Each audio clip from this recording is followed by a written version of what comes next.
नमस्कार विद्यार्थी मित्रांनो, तुम्हा सर्वांचं खूप खूप स्वागत आहे आपल्या या यूट्यूब चॅनलवर। तर विद्यार्थी मित्रांनो, स्टाफ सिलेक्शन कमिशन अंतर्गत नवीन एक भरती प्रक्रिया जी आहे तर ती भरती प्रक्रिया चालू झालेली आहे। तर यामध्ये विद्यार्थी मित्रांनो जी ॲडव्हर्टाइजमेंट असणार आहे त्या ॲडव्हर्टाइजमेंटविषयी संपूर्ण माहिती बघणार आहोत। कोणकोणत्या पोस्ट असणार आहे, त्यासाठी कोण कोण इलिजिबल असणार आहे, त्यानंतर बघा इम्पॉर्टंट ज्या डेट्स आहेत, ॲप्लिकेशनला सुरुवात कधी झालेली आहे, लास्ट डेट कधी आहे, त्यानंतर बघा ॲप्लिकेशन कुठे करायचं आहे, एज रिलॅक्सेशन, संपूर्ण माहिती जी आहे तर ती आजच्या व्हिडिओच्या माध्यमातून आपण माहिती बघणार आहोत। म्हणजेच तुमचे काय डाऊट्स असतील तर ते सर्व डाऊट्स एकाच व्हिडिओमध्ये क्लिअर होणार आहे। तर सुरुवातीला आपण जी ॲडव्हर्टाइजमेंट आलेली आहे तर ती ॲडव्हर्टाइजमेंट विद्यार्थी मित्रांनो बघणार आहोत। या ठिकाणी तुम्ही बघू शकता विद्यार्थी मित्रांनो, stenographer grade C and grade D examination 2025। बघा विद्यार्थी मित्रांनो, आपली जी ॲडव्हर्टाइजमेंट जी आलेली आहे तर ती स्टेनोग्राफर ग्रेड सी आणि ग्रेड डी हे जे पोस्ट आहे तर या पोस्टसाठी ही ॲड जी आहे तर ती ॲड आलेली आहे। यामध्ये बघा विद्यार्थी मित्रांनो, सुरुवातीला आपण ज्या इम्पॉर्टंट डेट्स आहे तर ते इम्पॉर्टंट डेट्स बघणार आहोत। तुम्हाला स्क्रीनवर दिसत असेल,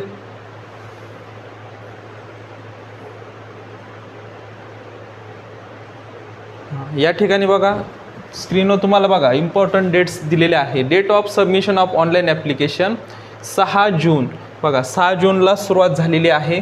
तर ते लास्ट डेट जी असणार आहे तर ती 26 जून 2025 लास्ट डेट असणार आहे।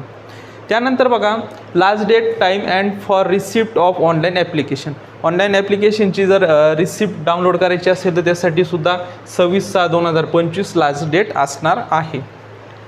त्यानंतर बघा विद्यार्थी मित्रांनो, last date and time for making online fee payment, बघा ऑनलाईन पद्धतीने पेमेंट करण्यासाठी त्यांनी डेट दिलेली आहे 27/6/2025 पर्यंत तुम्ही ऑनलाईन पद्धतीने ॲप्लिकेशन फी भरू शकता। त्यानंतर बघा फॉर्म फिल करत असताना तुमच्याकडून काही चुका झालेल्या असतील, स्पेलिंग मिस्टेक असतील किंवा इतर काही चुका असतील, फोटो वगैरे तर नाही पण इतर ज्या काही फॉर्म फिल करत असताना ज्या चुका होत असतात तर त्या चुका क्लिअर करण्यासाठी बघा date of window for application from correction and online payment of correction charges, या ठिकाणी बघा 1/7 म्हणजे 1 जुलै 2025 ते 2 जुलै 2025 या तारखेदरम्यान तुम्हाला जर फॉर्म एडिट करायचा असेल किंवा काही करेक्शन करायचे असतील तर ते तुम्हाला 1 जुलै ते 2 जुलै या दरम्यान करता येणार आहे। त्यानंतर बघा तुमची जी एक्झाम होणार आहे, बघा पहिली सुरुवातीला कम्प्युटर बेस्ड टेस्ट होणार आहे। सुरुवातीला कम्प्युटर बेस्ड टेस्ट होणार आहे, ती एक्झामिनेशन बघा 6 ऑगस्ट ते 11 ऑगस्ट या दरम्यान होणार आहे। वेगवेगळ्या शिफ्ट्समध्ये तुमची एक्झामिनेशन होणार आहे। या ठिकाणी डेट्स दिलेल्या आहे, तुम्ही ह्या डेट ज्या आहे ह्या डेट टेंटेटिव्ह दिलेल्या आहे पण तुम्ही ह्याच फायनल डेट धरून तुम्हाला अभ्यास करायचा आहे। 6 ऑगस्टला तुमची एक्झाम असणार आहे, हीच तारीख फायनल धरा आणि त्यानुसार तुमचं जे अभ्यासाचं प्लॅनिंग आहे किंवा एक्झामचं प्लॅनिंग जे आहे तर ते व्यवस्थित करून ठेवा। सुरुवातीला फॉर्म वगैरे व्यवस्थित भरून घ्या आणि त्यानंतर तुम्ही अभ्यासाला लागून जा। त्यानंतर बघा टोल फ्री नंबर दिलेला आहे, जर तुम्हाला काही फॉर्म फिल करत असताना काही अडचणी आल्या तर या नंबरवर तुम्ही कॉन्टॅक्ट करू शकता। त्यानंतर बघा विद्यार्थी मित्रांनो, पुढील माहिती बघूयात।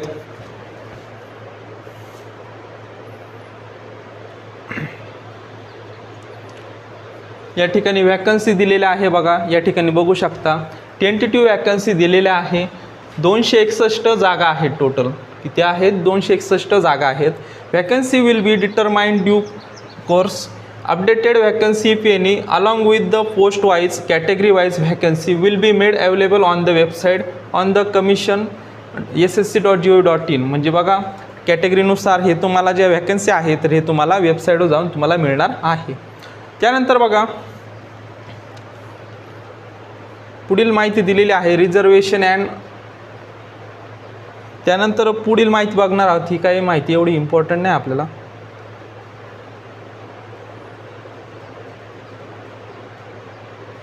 बघा नॅशनॅलिटी दिलेली आहे, बघा जे विद्यार्थी फॉर्म फिल करणार आहे तो इंडियन असला पाहिजे, नेपाळी जरी असेल किंवा भूटानी रहिवासी जरी असेल किंवा या ठिकाणी दिलेले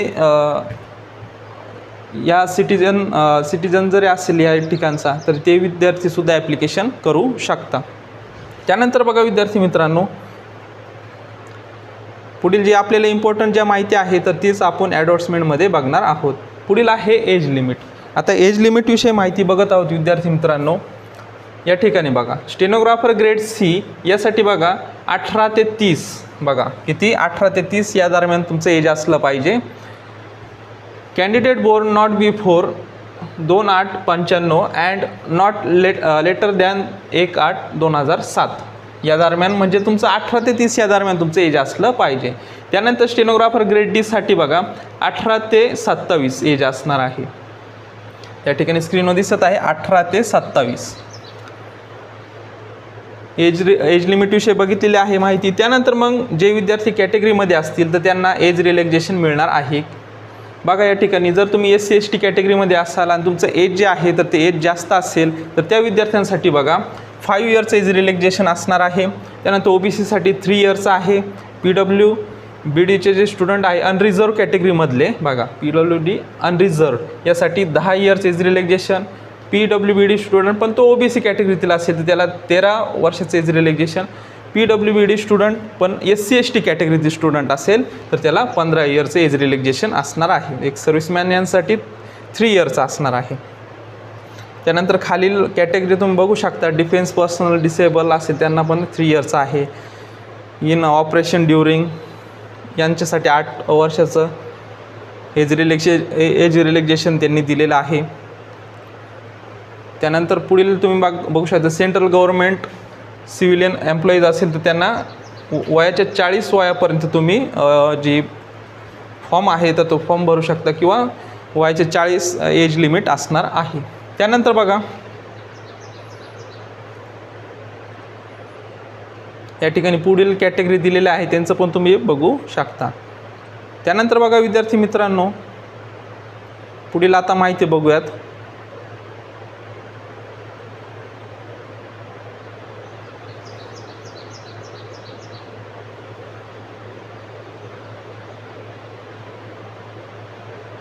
या ठिकाणी आपण एज्युकेशन क्वालिफिकेशन विषयी आता पुढील माहिती बघणार आहोत.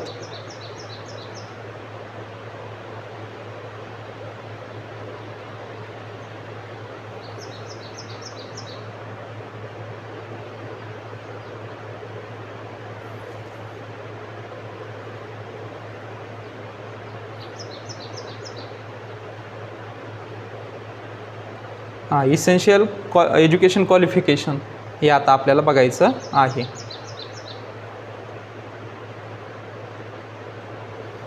या ठिकाणी स्क्रीनवर बघू शकता जे विद्यार्थी बघा candidate must have pass 12th standard or equivalent examination from recognised board or university as on the before the cut off dates 1/8/2025. तर बघा विद्यार्थी मित्रांनो तुम्ही फक्त 12वी पास जरी असाल तरी तुम्ही ही एक्झामिनेशन जी आहे तर ती एक्झामिनेशन देऊ शकता.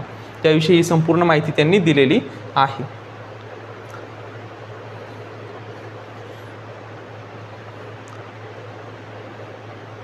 त्यानंतर बघा विद्यार्थी मित्रांनो या ॲडव्हर्टाइजमेंटमध्ये आपण संपूर्ण जी माहिती आहे तर ती संपूर्ण माहिती आपण बघितलेली आहे.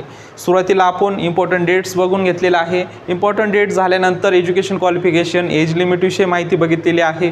आणि त्यानंतर बघा आता तुम्हाला ॲप्लिकेशन कुठे करायचं आहे तर बघा ssc.gov.in ही वेबसाईट सर्च करायची आहे. सर्च केल्यानंतर बघा असं होमपेज जे आहे तर हे होमपेज ओपन झालेलं दिसेल. यामध्ये तुम्हाला काय करायचं आहे सुरुवातीला रजिस्ट्रेशन करून घ्यायचं आहे. या ठिकाणी बघा लॉग इन ऑर रजिस्ट्रेशन यावर क्लिक करायचं आहे. क्लिक केल्यानंतर रजिस्ट्रेशन करून घ्या. रजिस्ट्रेशन केल्यानंतर तुम्हाला एक ID पासवर्ड मिळणार आहे. तो ID पासवर्ड घ्यायचा आहे आणि परत या ठिकाणी बघा ॲप्लाय यावर जायचं आहे. ॲप्लायवर जाऊन जी तुमची ॲडव्हर्टाइजमेंट जी आहे stenographer grade C and grade D examination 2025 तर या एक्झामिनेशनला सिलेक्ट करून तुम्हाला संपूर्ण जो फॉर्म आहे फॉर्म व्यवस्थित भरायचा आहे. तुम्हाला जी फी असणार आहे तर ती 100 रुपीज फी लागणार आहे. तर अशा प्रकारे आज आपण स्टेनोग्राफर ग्रेड C आणि ग्रेड D एक्झामिनेशन 2025 या एक्झामिनेशनची संपूर्ण माहिती जी आहे तर ती संपूर्ण माहिती आजच्या या व्हिडिओच्या माध्यमातून आपण बघितलेली आहे. जर तुम्हाला काही डाऊट्स असतील तर नक्कीच मला कमेंट बॉक्समध्ये विचारू शकता. तर विद्यार्थी मित्रांनो भेटूयात नवीन अशा एका व्हिडिओमध्ये. तोपर्यंत धन्यवाद.